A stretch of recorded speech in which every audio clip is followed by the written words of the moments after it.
Assalamualaikum warahmatullahi wabarakatuh. Perkenalkan, nama saya Muhammad Iksal dari kelas 2 EA 30 jurusan Manajemen Fakultas Ekonomi Universitas Gunadarma.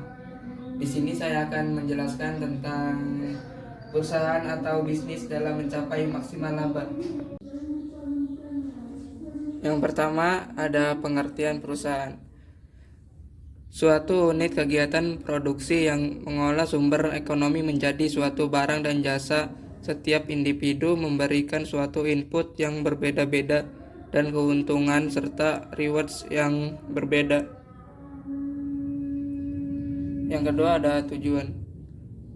Tujuan perusahaan: 1. Memaksimalkan profit guna mempertahankan kelangsungan hidup perusahaan. 2. Setiap perusahaan lebih mengambil laba dengan cara menekankan hasil produksinya. 3. Beberapa perusahaan memiliki target tersendiri dalam upaya mencapai keuntungan. Faktor profitabilitas perusahaan. Dalam banyak hal, faktor yang paling menentukan probabilitas perusahaan adalah permintaan produk itu sendiri. Perusahaan tidak ada gunanya beroperasi secara efisien dan memiliki eksekutif keuangan yang ahli, direktur personalia, dan direktur utama. Perusahaan tidak akan memperoleh keuntungan jika permintaan untuk produk yang dihasilkan tidak memiliki permintaan, kecuali perusahaan dapat menekankan dan menghasilkan produk yang memiliki permintaan. Mengingat pentingnya peran permintaan sebagai faktor penentu keuntungan perusahaan, maka perusahaan harus memiliki informasi yang tepat dan akurat mengenai permintaan atas produk untuk pengambilan keputusan jangka panjang yang efektif dan keputusan operasi jangka pendek. Misalnya, untuk menentukan harga produk secara efektif, manajer harus mengetahui bagaimana perubahan harga dapat mempengaruhi kuantitas produk yang diminta. Manajer juga harus mengetahui bagaimana persyaratan kredit dapat juga mempengaruhi permintaan untuk menilai usulan kebijakan kredit. Estimasi yang baik terhadap sensitivitas permintaan baik untuk perubahan populasi maupun pendapatan masyarakat akan membantu suatu perusahaan dalam melakukan analisis potensi pertumbuhan pada masa yang akan datang, yang merupakan hal penting dalam menciptakan keberhasilan program jangka panjang. Keputusan produksi sangat dipengaruhi oleh karakteristik permintaan produk perusahaan. Permintaan produk yang bersifat stabil dapat menjadikan pelaksanaan produksi secara terus-menerus dan jangka panjang. Selanjutnya ada peran permintaan produk. Penentu struktur pasar yang dimasuki perusahaan dengan menekankan sifat persaingan dapat menumbuhkan potensi jumlah pembeli serta keinginan konsumen dalam menerima produk pengganti karena dalam penentuan tingkat persaingan untuk pasar produk tertentu. Selanjutnya ada utility marginal. Utility marginal adalah tambahan kepuasan dari tambahan konsumsi satu unit produk atau jasa dengan menganggap konsumsi produk yang lain tidak berubah. Utility marginal akan cenderung menurun pada saat konsumsi suatu produk meningkat dalam interval waktu tertentu. Hukum utility marginal yang menurun. Secara umum, hukum utility marginal yang semakin menurun menyatakan bahwa pada saat seseorang menambah konsumsi suatu produk, maka utility marginal yang diperoleh dari mengkonsumsi akan semakin menurun.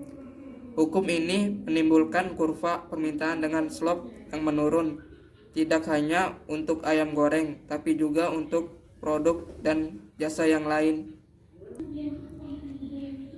Next, selanjutnya ada kurva indifferent. Kurva indifferent dengan berbagai kombinasi alternatif produk dan jasa yang ada, maka banyak keranjang belanja dapat dibuat yang memberikan tingkat utility yang sama bagi konsumen. Kurva indifferent adalah seluruh keranjang belanja yang tidak berbeda bagi konsumsi. Slope kurva indifferent merupakan perubahan dalam produk Y dalam kurung DY dibagi dengan perubahan jasa X dalam kurung DX.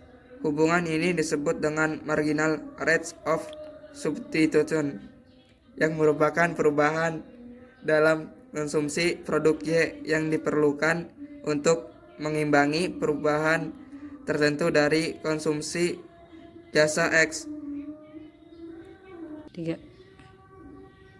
Selanjutnya ada garis anggaran.